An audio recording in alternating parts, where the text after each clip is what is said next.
राह संघर्ष की जो चलता है कि राह संघर्ष की जो चलता है वो ही संसार को बदलता है। जिसने रातों से जंग जीती मेरे दोस्त, जिसने रातों से जंग जीती, सुबह सूर्य बनकर वही चमकता है। राधे राधे मेरे दोस्तों, स्वागत है आप सभी का अपने YouTube चैनल पर। UK triple SC PYQ series जो हम चलाते आ रहे हैं, उसी में आज हमारा टॉपिक सहायक समीक्षा अधिकारी जो 25 नवंबर 2018 को क्वेश्चन पेपर हुआ था, उसके आज हम आपके समक्ष सारे रीजनिंग के क्वेश्चन ला चुके हैं। तो आइए देर न करते हुए पहले क्वेश्चन पर देखते हैं। पहला क्वेश्चन बोल रहा है, रमेश 21 अक्टूबर को पैदा हुआ, वह श्याम से 9 दिन छोटा है। अब देखिए हमारे पास दो बंदे तो यही हो गए, रमेश और श्याम, दो बंदे हो गए, ठीक हो गया। अब आगे पढ़ो। इस वर्ष महात्मा गांधी जी का जन्म मंगलवार को होगा, तो श्याम का जन्मदिन किस दिन मनाया जाएगा? देखो दोस्तों, हैशटैग बना के चलो, ऐसे क्वेश्चन आपसे पूछा जाता है। और क्वेश्चन पूछने का ढंग देखिए उसका, उसने बीच में क्या घुसेड़ दिया, ये महात्मा गांधी जी का जन्मदिन उसने बीच में डाला है, महात्मा गांधी जी का जन्मदिन। थोड़ा बहुत क्वेश्चन आसान है, लेकिन थोड़ा बहुत क्वेश्चन को क्या कर रखा है उसने, क्वेश्चन को घुमा दिया है। रमेश 21 अक्टूबर को पैदा हुआ है, यानी 21 अक्टूबर को कौन पैदा होता है? हुआ हमारा रमेश भैया पैदा हुए। फिर बोला कि शाम से वो 9 दिन छोटा है, यानी पहले शाम पैदा हुआ होगा 9 दिन पहले। तो 21 में से 9 घटा दो, हमारा कितना, 12 अक्टूबर को कौन पैदा हुआ होगा? 12 अक्टूबर को पैदा हुआ होगा हमारा श्याम। अब बोल रहा है कि इस वर्ष महात्मा गांधी जी का जन्मदिन मंगलवार को होगा। तो मेरे को सभी बच्चे ये बताएंगे कि महात्मा गांधी जी का जन्म कब होता है? महात्मा गांधी जी का जन्म होता है 2 अक्टूबर को। तो उस दिन क्या है? 2 अक्टूबर को क्या है हमारा? मंगलवार। 2 अक्टूबर को क्या है? मंगलवार है। तो हमसे पूछा उसने शाम का जन्मदिन किस दिन मनाया जाएगा। तो शाम कब हुआ था? 12 को। जब 2 को हमारा क्या है? 2 को हमारा मंगलवार है, तो 12 को कौन सा डे होगा? मंगल से लगा लो। 3 को बुधवार, 4 को बृहस्पतिवार, 5 को शुक्रवार, 5 को शुक्रवार, ठीक। 6 को शनिवार, 7 को रविवार, फिर से 8 को सोमवार, 8 को सोमवार, 9 को मंगलवार, 10 को बुधवार, 11 को बृहस्पतिवार और 12 को क्या डे आ रहा है हमारा? 12 को आ रहा है शुक्रवार। यानी जिस दिन शाम का जन्मदिन होगा उस दिन हमारा कौन सा वार होगा? उस दिन होगा हमारा शुक्रवार। ऑप्शन नंबर बी यहां क्या हो जाएगा? करेक्ट आंसर हो जाएगा। तो क्वेश्चन नंबर 2 देखते हैं। क्वेश्चन नंबर 2 बोल रहा है, यदि 3 स्टार 5 बराबर 2509, 4 स्टार 6 बराबर 3616 व 5 स्टार 7 बराबर 4925 है, तो 6 स्टार 8 का मान बताओ। तो ये क्वेश्चन तो आसान है। देखिए ये क्वेश्चन उसने किया कैसे, 3 और 5, 3 स्टार 5 बराबर लिखा है उसने 25 9, 25 और 9। अगर मैं 3 के स्क्वायर की बात करूं, 3 का स्क्वायर कितना होता है? तो आप बोलेंगे कितना होता है? 9 होता है, 2 अंक में, ठीक। और 5 के स्क्वायर की बात करूं तो 5 का स्क्वायर कितना होता है? 5 का स्क्वायर होता है 25। तो उसने क्या किया, 5 का स्क्वायर पहले लिखा है, फिर लिखा है उसने 3 का स्क्वायर। देखिए 5 का स्क्वायर, 3 का स्क्वायर। ऐसे ही यहां भी बात करूं, पहले किसका स्क्वायर आएगा? 6 का स्क्वायर 36 लिखा है, 4 का स्क्वायर 16 लिखा है। यहां बात करूं 7 का स्क्वायर 49 लिखा है, 5 का स्क्वायर उसने 25 लिखा है। तो ऐसे ही हमारा क्या हो जाएगा, 6 और 8 है, पहले किसका स्क्वायर? 8 का स्क्वायर लिखना है, तो 8 का स्क्वायर कितना हो जाएगा? 64। फिर 6 का स्क्वायर, 6 का स्क्वायर कितना होगा हमारा 36 होगा, 6436। ऑप्शन नंबर सी क्या हो जाएगा यहाँ हमारा करेक्ट आंसर हो जाएगा। तो क्वेश्चन नंबर 3 क्या बोलता है हमारा, क्वेश्चन नंबर 3 बोलता है कि प्रश्नवाचक चिन्ह के स्थान पर कौन से अंक आएंगे।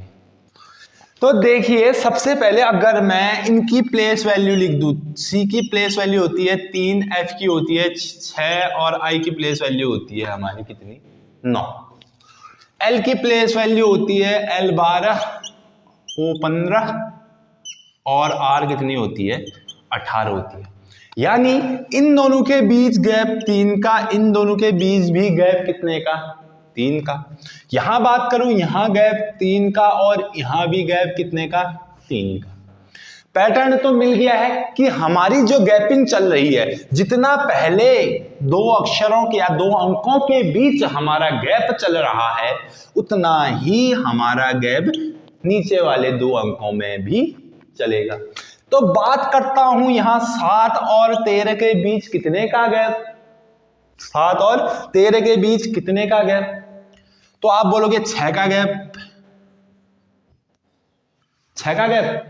तो यहां इन दोनों के बीच भी 6 का गैप होना चाहिए। तो 13 में 6 कितना हो गया, 13 6 19 हो गया। यानी यहां जगह फर्स्ट अंक हमारा क्या आना चाहिए 19 आना चाहिए। और यहां अगर बात करूं 19 हमारे सिर्फ एक ही ऑप्शन में है, ऑप्शन नंबर बी ही क्या हो जाएगा हमारा करेक्ट हो जाएगा। अगर दूसरे अंक को निकालना है आपको तो दूसरे अंक को भी निकाल लेते हैं। 25 और 31 के बीच कितने की गैपिंग, तो आप बोलोगे मां साहब 6 की गैपिंग, यहां भी 6 की गैप। अब इन दोनों के बीच भी कितने का गैप आना चाहिए 6 का गैप आना चाहिए। तो 31 में 6 जोड़ दूंगा तो कितना आ जाएगा 37, 19 और 37। यानी ऑप्शन नंबर बी क्या हो जाएगा हमारा यहां सही हो जाएगा। अब हमसे यहां क्या पूछ दिया, देखिए डायग्राम से हमसे पूछ दिया कि वर्गों की संख्या ज्ञात करो, वर्गों की संख्या ज्ञात करो। तो अगर मैं बात करूं इसकी सिर्फ अंदर वाले की, ये मैं बात कर रहा हूं इसकी। अब देखिए ये पूरा एक वर्ग हो गया। अब इसको बीचों बीच काट दिया, इसको बीचों बीच काट दिया, आपको ट्रिक से बता रहा हूं ठीक। इसको बीचों बीच काट दिया तो एक वर्ग ये, दूसरा वर्ग ये, तीसरा वर्ग ये, चौथा वर्ग ये, 4 वर्ग तो यही हो गए। एक ये पूरा, ये एक पूरा, कितने वर्ग हो गए। अगर यहां ऐसा डायग्राम कहीं आपको दिखता है तो वहां कितने वर्ग हो जाएंगे हमारे, वहां हो जाएंगे 5 वर्ग। अब ऐसे ही यहां एक ये है, एक ये है, ये भी तो पूरा आ रहा है। देखिए ये हो गया, ये और ये, फिर बीच से कट ये वाला। तो यहां भी तो कितने वर्ग बनेंगे 5 वर्ग इस वाले में भी बनेंगे। वो कैसे, ये देखिए एक कोना ये वाला, ये एक वर्ग हो गया, ये दूसरा वर्ग, ये दूसरा वर्ग, ये तीसरा वर्ग,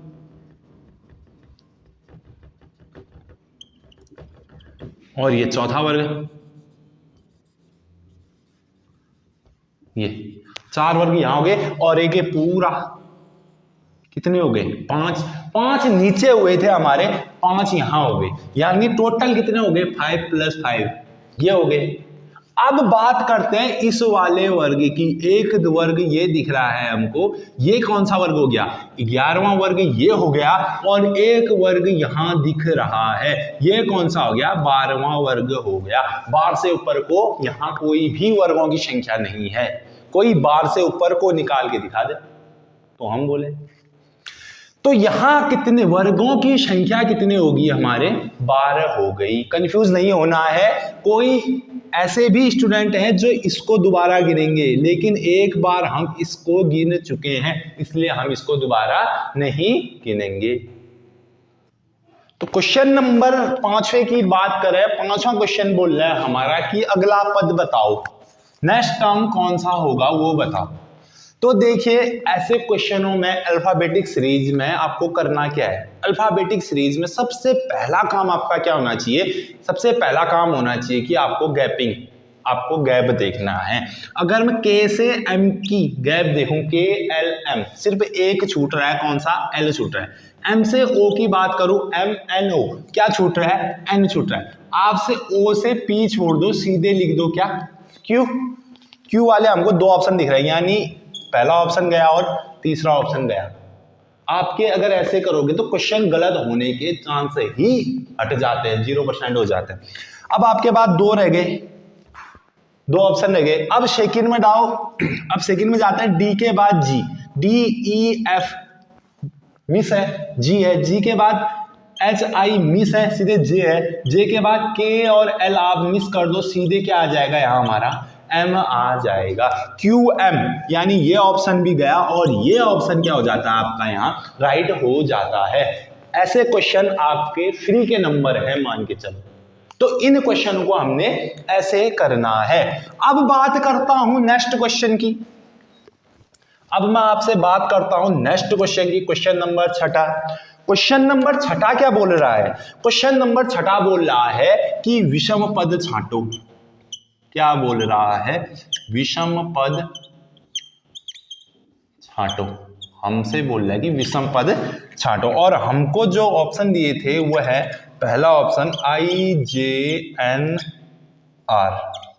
दूसरा ऑप्शन ZCFI, तीसरा ऑप्शन QTWZ और चौथा ऑप्शन जो था GJMP था। अब मैंने आपसे बोला अल्फाबेटिक सीरीज में सबसे पहला काम आपका क्या होना चाहिए? गैपिंग। सबसे पहला काम आपका क्या होना चाहिए? गैपिंग। आइए देखिए गैप IJ यानी कोई गैप नहीं। जेड के बाद क्या आता है? A आता है, फिर B आता है, फिर C, तो यहां A और B मिस है। Q के बाद R और S आता है, दो मिस है। G के बाद H और I आता है, दो मिस है, J लिखा है। तो यहां भी दो का गैप, यहां भी दो का गैप, यहां भी दो का गैप, और यहां गैप ही नहीं, तो हमारा विषम पद क्या हो जाएगा? यहां ऑप्शन नंबर A क्या हो जाएगा? हमारा विषम पद हो जाएगा। अब बात करते हैं हम क्वेश्चन नंबर 7वें की। 7वां क्वेश्चन आपसे बोल क्या रहा है? 7वां क्वेश्चन आपको एक सेट यहां दे रखा है, देखिए एक सेट दे रखा है यहां।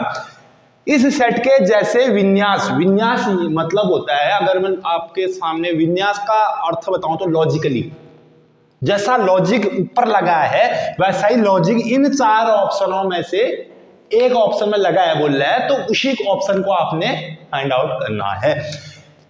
256, 64, 16 के जैसे विन्यास को लिखने के नियम का पालन किया गया है।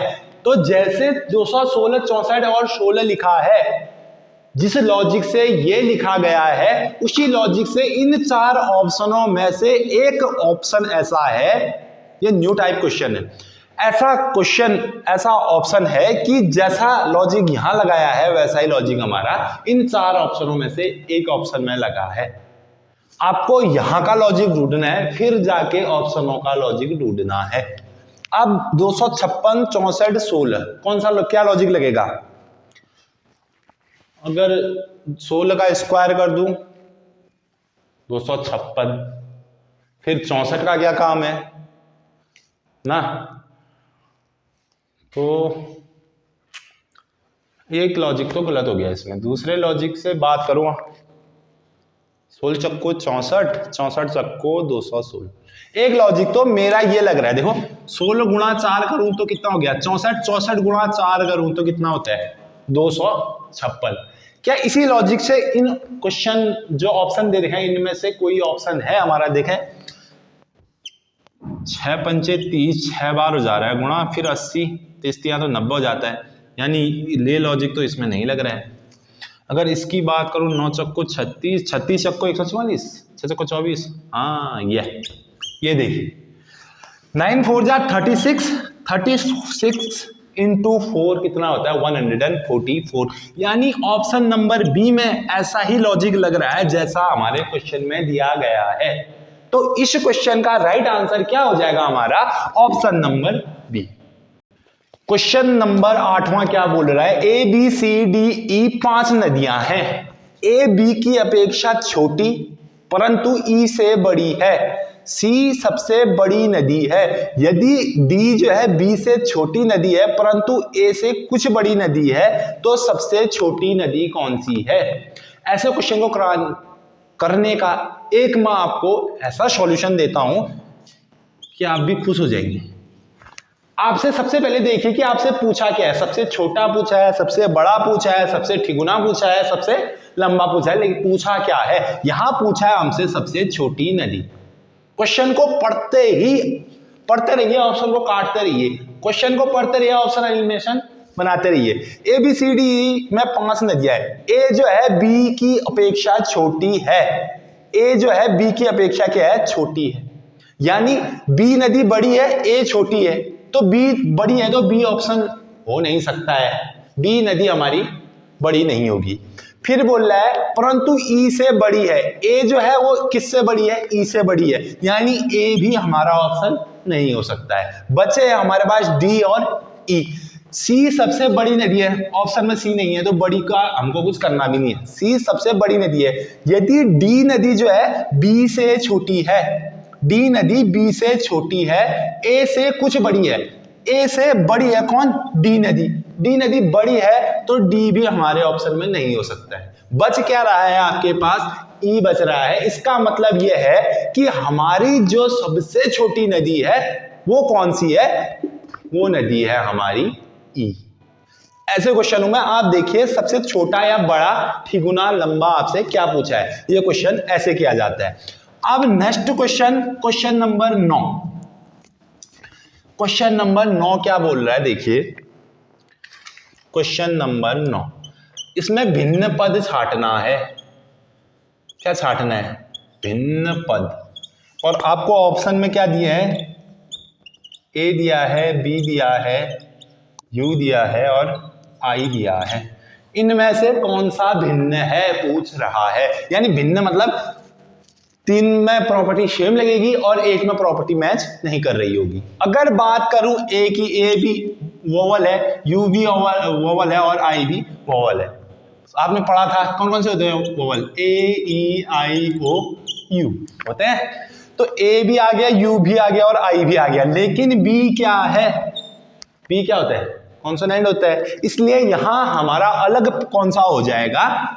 अलग हो जाएगा हमारा यहां बी। आपसे क्या पूछ रहा है? क्वेश्चन नंबर 10, श्रेणी की अगली संख्या ज्ञात करो। यानी जो क्रम चल रहा है उसी क्रम में हमने अगली संख्या बतानी है कि कौन सी अगली संख्या हमारी होगी। क्या हमारी अगली संख्या 10 होगी? क्या हमारी संख्या अगली 12 होगी? क्या हमारी अगली संख्या 11 होगी या 13 होगी? होगी तो इन चारों में से एक ही, बट होगी क्या? तो उसके लिए आइए चेक करते हैं। क्या देखिए सीरीज ऐसी चल रही है। अगर मैं बात करूं गैपिंग, अगर मैं गैपिंग से बात करूं तो 15 और 13 के बीच -2 हो रहा है और फिर 13 दूना 26 गुणा 2 हो गया, यहां +2 हो गया, फिर 28 का आधा, यहां भाग हो गया 14 हो गया, भागा 2 हो गया, ठीक, +14 और 12 के बीच -2 हो गया और यहां क्या हो गया? गुणा 2 हो गया। यहां क्या है? 14 और 26 के बीच +2 हो गया, यहां भाग हो गया, भागा 2 हो गया। सीरीज क्या चली? -2 गुणा 2 +2 भाग 2, -2 गुणा 2 +2 भाग 2। अब भाग के बाद क्या चल रही है? -2 चल रही है, तो यहां भी गैप किस में चलेगा? -2 में चलेगा। 13 में से -2 माइनस कर दो, क्या आ गया? 11। Option number option number C क्या हो जाएगा? हमारा करेक्ट हो जाएगा। तो दोस्तों आज की क्लास हम यहीं तक रखते हैं। आशा करता हूं आपको ये क्वेश्चन समझ में आए होंगे और आपके आने वाले एग्जाम के लिए ये क्वेश्चन बहुत ज्यादा इंपॉर्टेंट है। तो अब इन क्वेश्चनों की, इन PYQ जो सीरीज चल रही है, इनको बार बार देखते रहें और आपके आगामी एग्जाम में ये क्वेश्चन जरूर से जरूर आपकी हेल्प करेंगे।